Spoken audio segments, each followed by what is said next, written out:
একের দাগের অঙ্কটি কি বলেছে? বার্ষিক 6.1/4% সরল সুদের হারে কোনো মূলধন 3 গুণ, অর্থাৎ 3 গুণ, দ্বিগুণ এই সমস্ত কথা যদি অঙ্কে থাকে তাহলে আমরা কিভাবে করি? 100কে 6.1/4 দিয়ে ভাগ করো। এবার একটা জিনিস খেয়াল করে রাখবে যে যদি 3 গুণ বলে তাহলে 2 গুণ করতে হয়, যদি 4 গুণ বলতো তাহলে 3 গুণ করব, যদি দ্বিগুণ বলতো তাহলে 1 গুণ করব, যদি 5 গুণ বলতো তাহলে 4 গুণ করব। এবার দেখো ক্যালকুলেশন করি, কত হবে? 4 6 24 আর 1 25, তাহলে এখানে 100 থাকবে, 4 ইন্টু 2। এবার এক কাজ করো, 4টা উপরে চলে যাবে, অর্থাৎ 100 ইন্টু 4 ইন্টু 2/25, 4 25 সঙ্গে 100, 4 4 16 দুগুণ 32 হবে অ্যান্সার। 2 এর দাগের অঙ্কটি দেখো কি বলেছে? X variation y to the power 3/2, তাহলে ওয়াই ভ্যারিয়েশন কত হবে? তাহলে কিভাবে লিখবো আমরা এটা? 2কে এদিকে নিব আর 3কে নিব নিচে, অর্থাৎ এরকম, এখানে থাকবে 2, এখানে থাকবে 3, তাহলে কি হবে? এক্স টু দি পাওয়ার 2/3, তাহলে কোনটা অ্যান্সার হবে? অপশন এ, অর্থাৎ যেটা। 3 এর দাগের অঙ্কটি কি বলেছে? একটি বৃত্তের কেন্দ্র থেকে, তার মানে নিশ্চয় একটা বৃত্ত আঁকাতে হবে, তাহলে একটা বৃত্ত অঙ্কন করি, আগে রাফে দেখি কিভাবে করতে হবে। কেন্দ্র, ধরো এটা কেন্দ্র 15 সেমি দূরে অবস্থিত, ধরো এটা 15 সেমি, কি আছে?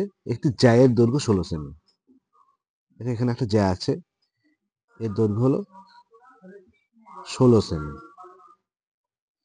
আর এর দৈর্ঘ্য কত? 15 সেমি। এবার দেখো কেন্দ্র থেকে জ্যায়ের উপর লম্ব হলে কি হয়? জ্যাটিকে দুটি সমান ভাগে ভাগ করে, তাহলে এটা কত হবে? 8 সেমি, এটা হবে 8 সেমি। এবার কি বলেছে যে বৃত্তের কেন্দ্র থেকে 8 সেমি দূরে, বৃত্তের কেন্দ্র থেকে 8 সেমি দূরে, ধরো এটা 8 সেমি, এটা 8 সেমি, 8 সেমি দূরে একটি জ্যা আছে, ওই জ্যায়ের দৈর্ঘ্য কত হবে সেটা নির্ণয় করতে বলছে।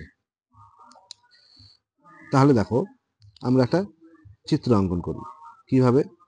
এখান থেকে এখানে একটা দাগ দিই, তাহলে এটা কি ত্রিভুজ হয়ে গেল? সমকোণী ত্রিভুজ। এখান থেকে এদিকে আরেকটা দাগ দিই, তাহলে এটা একটা সমকোণী ত্রিভুজ। এবার দেখি কি করা যায়। ধরি এটা এক্স, তাহলে এটা কত হবে? অবশ্যই এক্সই হবে। সমকোণী ত্রিভুজের সূত্র থেকে আমরা কি পাই? এক্স স্কোয়ার সমান সমান 15 স্কোয়ার যোগ 8 স্কোয়ার, স্কোয়ারটা এদিকে আসলে কি হবে? রুট হবে। তাহলে কিভাবে লিখবো? 15 স্কোয়ার কত হয়? 225, 8 স্কোয়ার কত হয়? 64, এই দুটো যোগ করলে কত হবে? 289, 289 কার স্কোয়ার? 17 স্কোয়ার, তাহলে এক্স এর ভ্যালু কত? 17, তাহলে এটা কত আসলো? 17 সেমি, তাহলে এটা কত হবে? 17 সেমি। এবার আমরা এই ত্রিভুজটা নিয়ে কাজ করব। দেখো এই ত্রিভুজের ক্ষেত্রে এটা সমকোণ যদি হয় তাহলে এটা কত হবে? অতিভুজ। তাহলে আমার এই দৈর্ঘ্যটা বের করতে হবে, নাম দিই A B C O D E F, ত্রিভুজ ও বি সি থেকে পাই, কি পাচ্ছি এখান থেকে? ওসি স্কোয়ার সমান সমান O B square plus BC square. তাহলে আমাদের কি কার মান বের করতে হবে? বিসি স্কোয়ারের মান। তাহলে বিসি স্কোয়ারকে একদিকে সাইডে রাখি, আর ওসি স্কোয়ার মাইনাস ও বি স্কোয়ার, স্কোয়ারটার দিকে আসলে কি হবে? রুট। বিসি ইকুয়াল টু, ওসির ভ্যালু কত? 17 তার স্কোয়ার, ও বি স্কোয়ার কত? 8 স্কোয়ার, 17 স্কোয়ার মানে কত? 289, 8 স্কোয়ার 64, তাহলে কত হচ্ছে? 225। দেখো তাহলে কত হচ্ছে এদিকে, তবে ভাঙলে 15, তাহলে এটা কত হচ্ছে? 15 সেমি, এটাও কত হবে? 15 সেমি, কারণ কেন্দ্র থেকে জ্যায়ের উপর যদি কোনো লম্ব অঙ্কন করা হয় তাহলে সেই লম্ব জ্যাটিকে দুটি সমান ভাগে ভাগ করে। তাহলে এটা 15 সেমি হলে এটা কত হবে? 15 সেমি। তাহলে এই জ্যায়ের দৈর্ঘ্য কত হবে?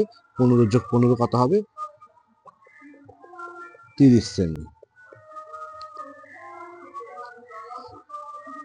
অপশন এটা হবে অ্যান্সার।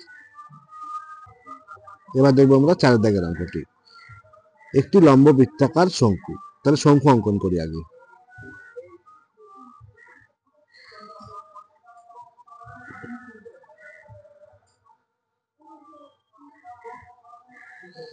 এবার কি বলছে? শীর্ষকোণ 60। শীর্ষকোণ কোনটা হবে? অবশ্যই এটা হবে 60। ভূমির ব্যাসার্ধ, এটা ভূমির ব্যাসার্ধ এটা ধরি। বলছে ভূমির ব্যাসার্ধ 14 সেমি। এটা হলো কি চাইছে? বক্রতলের ক্ষেত্রফল। তাহলে সূত্রটা কি? পাই আর এল। এটা হচ্ছে এল, আর এর ভ্যালু আমরা জানি 14। তাহলে আমাদের শুধু এল এর ভ্যালুটা বের করতে হবে। এল মানে কি? আমরা একটা সমকোণী ত্রিভুজ অঙ্কন করি। ওকে, এবার দেখো আমার দরকার হলো এই বাহুটা কত হবে। দেখো এটুক 30, এটুক 30। এই কোণের সাপেক্ষে এটাকে আমরা কি বলবো? লম্ব। এটাকে কি বলবো? অতিভুজ। এবার দেখো লম্ব আর অতিভুজতে কিসের সূত্র হয়? সাইনের সূত্র।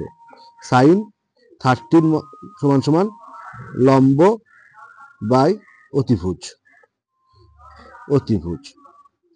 এবার দেখো সাইন 30 ভ্যালু কত? 1/2। লম্ব কত? 14। আর অতিভুজটা এল দিয়ে লিখি। তাহলে এল এর ভ্যালু কত আসছে? 14 দুগুণ, কোনাকুনি গুণ করো, 14 গুণ 28। এটাই হচ্ছে এল এর ভ্যালু। তাহলে মানগুলো এখানে বসিয়ে দাও। পায়ের মান 22/7, আর এর মান 14, আর এল এর মান 28। 14 দুগুণ 28, 22 দুগুণ 44 ইন্টু 28 কত হবে? এটা 1232 বর্গ সেমি। এটাই হবে অ্যান্সার। তাহলে কোনটা অপশন হবে? Option B. 5 দাগের অঙ্কটি কি বলা আছে? কোন বৃত্তের এত সেমি দৈর্ঘ্যের একটি বৃত্তচাপ। এটা বৃত্তচাপ আছে, তার মানে একটা বৃত্ত অঙ্কন করতে হবে, বৃত্তের কথা বলেছে। এইভাবে অঙ্কগুলো খেয়াল করবে আর করতে হবে। ধরো এটা 44 সেমি, এখান থেকে এইটুকু হলো 44। ওকে, 44 সেমি। এই 44 সেমি বৃত্তচাপ কেন্দ্রে কত? ধরো এটা কেন্দ্রে কত ডিগ্রি কোণ উৎপন্ন করেছে? 45। এটাই হচ্ছে 45 ডিগ্রি। আর কি বলছে? ব্যাসার্ধ কত হবে? তার মানে এই দৈর্ঘ্যটা কত হবে, কিংবা এই দৈর্ঘ্যটা, দুটোই ব্যাসার্ধ হিসাব করতে বলেছে। তাহলে আমরা কি জানি? আমরা জানি এস সমান সমান আর থিটা, যেখানে এস সমান সমান বৃত্তচাপ, আর সমান সমান ব্যাসার্ধ, আর থিটা সমান সমান বৃত্তচাপ দ্বারা উৎপন্ন কোণ। বৃত্তচাপ দ্বারা উৎপন্ন কোণ। এস এর মান বসাও। আমরা কি বের করব? এবার আমরা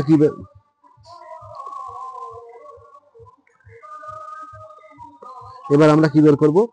আর এর value S by theta. S বলতে কত? 44।